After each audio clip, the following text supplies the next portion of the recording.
Okay guys, so ito po yung Panguil Bay Bridge na 3.77 kilometers haba. So mas mahaba pa po ito sa San Francisco Bridge. As you can see in front of us is the Mount Alina, the iconic mountain of Misamis Occidental. So we are now approaching sa pinaka-center bridge. By the way guys, this bridge is a cable stayed bridge, no? So makikita nyo dyan, stay cable yun, no? Yung primary natin na passenger here is Cebu. Ayan, no? Ito, diba? Ganda.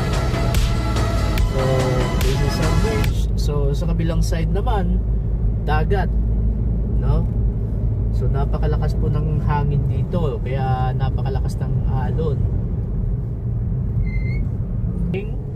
Tangub City as we cross the Panguil Bay between Misamis Occidental and Llano del Norte. Okay, so that's for today's vlog. See you